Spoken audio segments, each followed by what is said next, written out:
का सबसे बड़ा फॉलो ऑन पब्लिक ऑफर है 18,000 करोड़ रुपए का। आइए इस एफपीओ के बारे में बातचीत करते हैं। वोडाफोन आइडिया के टॉप मैनेजमेंट हमारे साथ कार्यक्रम में हो रहे हैं शामिल। अक्षय मुंद्रा साहब जो वोडाफोन आइडिया के सीईओ और एमडी है, आइए उनसे करते हैं मुलाकात। अक्षय जी, धन्यवाद समय देने के लिए। एंकर इन्वेस्टर्स का रेस्पॉन्स काफी बढ़िया आया है आपके एफपीओ में। बताएं क्या आपकी उम्मीद के मुताबिक रहा है, और इसके बाद अब जब आज से खुला है एफपीओ तो किस तरह के रेस्पॉन्स की उम्मीद आप कर रहे हैं? इन्वेस्टर्स, जो एंकर इन्वेस्टर्स का रिस्पांस है वो तो काफ़ी अच्छा रहा है। हमने स्टॉक एक्सचेंज में इन्फॉर्म भी किया है। उसमें आपने देखा होगा कि हमारे काफ़ी फॉरेन पोर्टफोलियो लीडिंग इन्वेस्टर्स हैं, जैसे GQG, Fidelity management research, UBS है, RWC है। अगर हम इंडियन इन्वेस्टर्स में देखें तो HDFC म्यूचुअल फंड है, क्वांट म्यूचुअल फंड है, मोतीलाल ओसवाल म्यूचुअल फंड है, और SBI जनरल और ICICI प्रू लाइफ, ये लाइफ इंश्योरेंस कंपनीज में से हैं। कुछ HNIs भी हैं, तो उसमें कुछ डाइवर्सिफिकेशन है।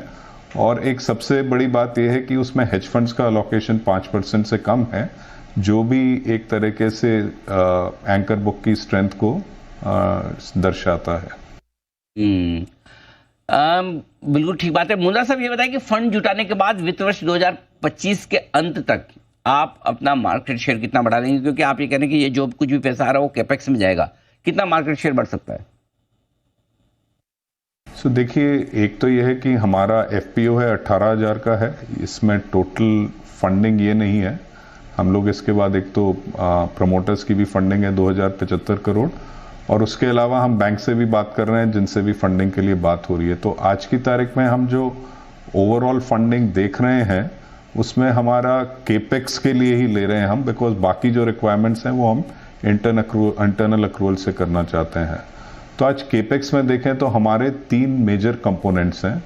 एक तो है कि हमें 4G का कवरेज एक्सपैंड करना है, और दूसरा है कि हमें 4G की कैपेसिटी बढ़ानी है, और तीसरा ये है कि 5G का रोल आउट करना है। अब अगर आप इसमें देखेंगे RHP में, तो FPO में से 12,750 करोड़ इन चीज़ों के लिए जाएगा, केपेक्स के लिए। उसमें से 5,700 करीब 5G के लिए है, और बाकी 7,000 जो है वो आधा 4G कवरेज और 4G कैपेसिटी के लिए। ये पूरा केपेक्स नहीं है, बट जो डिस्ट्रीब्यूशन ऑफ केपेक्स है करीब करीब इसी ब्रॉड प्रोपोर्शन में रहेगा। नहीं, लेकिन मुंद्रा साहब, आपने चलिए कैपेक्स की तो बात की, लेकिन पैसा कैपेक्स के आ गया, लेकिन सबसे बड़ी दिक्कत तो वोडाफोन आइडिया के लिए जो वो कर्ज को लेकर है, डेट को लेकर है। डेट कैसे कम करेंगे, क्या है आपके प्लान्स? इसमें 2-3 बातें हैं। एक तो ये है कि आज की तारीख में, या हमारा एंड ऑफ फरवरी में जो हमने RHP में फिगर दिया है, जो बैंक डेट का फिगर है वो 4,500 करोड़ से कम है। तो हमने पिछले 2 सालों में करीब 17,000 करोड़ से बैंक डेट कम किया है। सो बैंक डेट तो हमने काफ़ी कम कर दिया है। तो इसके अलावा जो हमारा बैलेंस शीट पे है, जो हम गवर्नमेंट पेमेंट ऑब्लिगेशन बोलते हैं, वो ज़्यादा है। तो वो तो बहुत, पहली बात तो उस फंडिंग का उससे लेना देना नहीं है, क्योंकि फंडिंग इन्वेस्टमेंट के लिए है, फंडिंग डेट रीपेमेंट के लिए नहीं है। डेट रीपेमेंट जैसे जैसे ऑपरेशन से कैश बढ़ेगा उसमें से हम लोग वो पे करेंगे।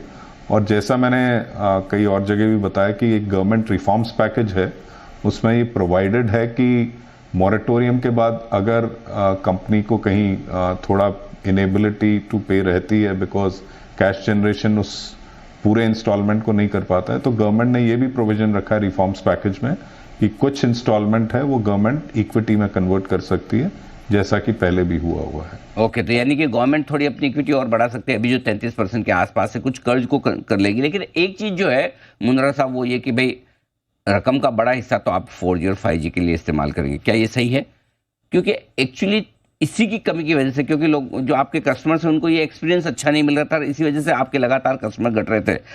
कब से आप उम्मीद करेंगे कि आपके कस्टमर घटना रुक जाएंगे? देखिए, मैं इसमें आपको कोई टाइमलाइन तो नहीं बता पाऊंगा, बट मैं आपको फैक्टर्स ही बता सकता हूं कि जैसा मैंने कहा कि जैसे हम 4G कवरेज एक्सपैंड करेंगे और हमारा जो गैप है जिसके कारण से आज सब्सक्राइबर हमें छोड़ के जाते हैं वो एड्रेस हो जाता है, तो उसके अलावा कोई कारण नहीं है कि हम लोग जो इंडस्ट्री की ग्रोथ है उसमें पार्टिसिपेट नहीं कर पाएंगे। जैसा मैंने आपको पहले भी कहा कि अभी हमारा जो शेयर ऑफ कस्टमर एक्विजिशन है वो हमारे कस्टमर मार्केट शेयर से ज़्यादा है। तो अगर वो है और हम लोग कवरेज गैप ब्रिज करके अगर ये कर लेते हैं तो इसमें कोई फिर रीज़न नहीं बचता है कि हम लोग पार्टिसिपेट क्यों नहीं कर पाएंगे। दूसरा मैंने कहा कि इसका सिंगल लार्जेस्ट रीज़न जो लॉस का है वो ये है कि हमारा 4G कवरेज लैकिंग है और वो हमारा सबसे प्रायोरिटी केपेक्स होगा। सो 2 पॉइंट है, एक तो हम लोग 4G कवरेज का केपेक्स को टॉप मोस्ट प्रायोरिटी देंगे और वो केपेक्स होने से हमारा जो लॉस ऑफ सब्सक्राइबर्स है वो अरेस्ट होना चाहिए। अब इसके अलावा टाइमलाइन मैं आपको बहुत इससे ज़्यादा नहीं बता पाऊंगा इस समय। ओके मुंद्रा साहब, आप हमारे साथ बने रहिए, हम जल्द से वापस आपके पास लौट रहे हैं। कुछ और सवाल जो अक्षय मुंद्रा साहब हमारे साथ कार्यक्रम में हैं इस वक्त और हम उनसे उनके एफपीओ पर कर रहे हैं बातचीत। मुंद्रा साहब, हाल ही में बॉम्बे हाई कोर्ट का एक ऑर्डर आया था और उसमें करीब 42,000 करोड़ के इनकम एस्केपमेंट के मामले में कंपनी पर एक ऑर्डर भी आया था और अपील भी आपकी कंपनी की तरफ से शायद मेरी ख्याल में की गई है। जरा बताएं सर, उस ऑर्डर का क्या असर पड़ सकता है आपकी कंपनी पर? देखिए, वो जो ऑर्डर जिसकी आप बात कर रहे हैं, मेरे ख्याल से आप जिसकी कर रहे हैं वो ये है कि एक बॉम्बे टैक्स डिपार्टमेंट ने कोई रीओपन किया था असेसमेंट, जिसके अगेंस्ट हमने वो चैलेंज किया था हाई कोर्ट में और हाई कोर्ट ने वो ऑर्डर को, रीअसेसमेंट ओपनिंग ऑर्डर को क्वैश कर दिया है। तो मेरी समझ में वो मैटर आज की तारीख में क्लोज्ड है, इसलिए उसका कोई इम्प्लीकेशन नहीं है। बहुत बढ़िया, तो अगर मैटर क्लोज हो चुका है तो बहुत ही अच्छी बात है। आखिरी सवाल सर आपसे ये है, रिटेल इन्वेस्टर्स जिनके पास ऑलरेडी वोडाफोन आइडिया काफ़ी हैं, अब चूंकि 10 से 11 रुपए की प्राइस बैंड होती है तो लोगों को इंटरेस्ट भी आता है कि छोटी प्राइस का इशू है। बताएं सर, क्यों आपकी कंपनी में रिटेल इन्वेस्टर्स को निवेश करना चाहिए? हमारा आज की तारीख में हम पार्टिसिपेट नहीं कर पा रहे थे, आगे जाके पार्टिसिपेट कर पाएंगे। हमारे बहुत स्ट्रांग प्रमोटर्स हैं। हमने पिछले 10 क्वार्टर में बहुत कम इन्वेस्टमेंट और लॉस ऑफ सब्सक्राइबर्स के बावजूद भी हमारा परफॉर्मेंस कंसिस्टेंटली इंप्रूव किया है। अगर आप देखेंगे हमारे आरपू 10 क्वार्टर कंटिन्यूसली बढ़े हैं, हमारे 4G सब्सक्राइबर्स 10 क्वार्टर कंटिन्यूसली बढ़े हैं और हमारा रेवेन्यू और एबिटा भी धीरे धीरे बढ़ा है। ये सब पॉसिबल हुआ है जब हम इन्वेस्ट नहीं कर रहे हैं और सब्सक्राइबर लॉस भी हो रहा है। तो वो अगर हम एड्रेस कर लेंगे तो डेफिनेटली हम इंडस्ट्री की ग्रोथ में भी पार्टिसिपेट कर पाएंगे। कस्टमर सर्विस के बारे में जनरली लोग बोलते ही हैं कि वोडाफोन आइडिया की कस्टमर सर्विस अच्छी है, ब्रांड लॉयल्टी बहुत स्ट्रांग है, प्रमोटर्स स्ट्रांग हैं, प्रमोटर्स ने बहुत सपोर्ट किया है, गवर्नमेंट भी अब शेयर होल्डर है, गवर्नमेंट ने भी कहा है कि सपोर्ट करेगी और जो ऑनरेबल मिनिस्टर हैं उन्होंने भी स्टेटमेंट दिया है, फाइनेंस सेक्रेटरी ने भी स्टेटमेंट दिया है कि वो चाहते हैं कि इस देश में हेल्दी कंपटीशन रहे और वो लोग जो हमारा एफपीओ है उसके बिल्कुल सपोर्ट में है। तो सारे ही फैक्टर्स हैं और ये देखिए कि जो हमने 10 क्वार्टर में परफॉर्मेंस दिया है विद जो भी लिमिटेशन थी उसके बावजूद, वो तभी पॉसिबल हो सकता है जब आपका एक बहुत स्ट्रांग ऑर्गेनाइजेशन हो जो कि ये डिलीवर कर सकता है जो भी हमारे पास है।